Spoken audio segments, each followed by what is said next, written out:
Have you ever thought about starting a podcast? Well, I've started too, and you can use the right method to script your podcast as well. That's today's topic.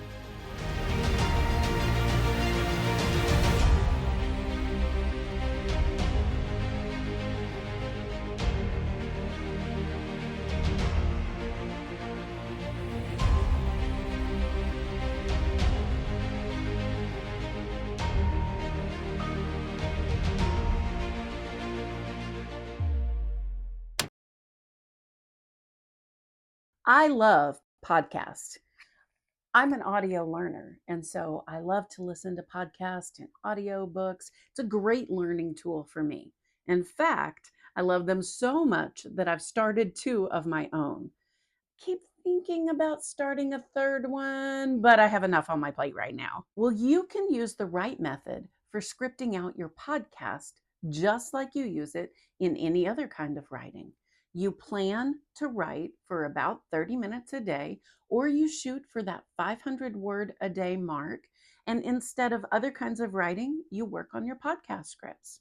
And this works whether you like to script everything out word for word or if you just like to use bullet talking points. It works with interview questions too. It gives you a way to be prepared before you talk to guests that will be on your podcast. You can even use this to outline your season and determine which podcast topics you will cover in each episode.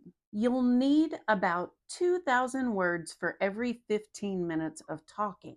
So you can easily script out a podcast word for word in 5 days of writing. And like other kinds of writing, you get the benefit of being in your project every day, which means that you're thinking about the project even more than your 30 minutes a day. So you can put ideas together, or you can tweak it, or you can make it better because you are in the project on a consistent basis. If you try to sit down in a big block of time and hammer out all of your scripts, you lose that really important thinking benefit. Now, like everything else, the right method, this is about the time that your fingers are typing out words. This doesn't include your recording time or your editing time.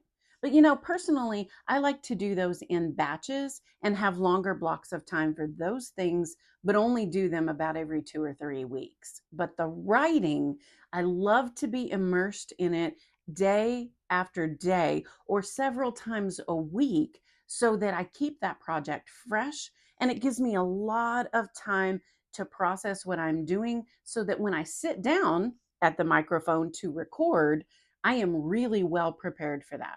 I like to keep the scripts continuously flowing, but I only do podcast work in certain batches, which is why I did my podcast in seasons.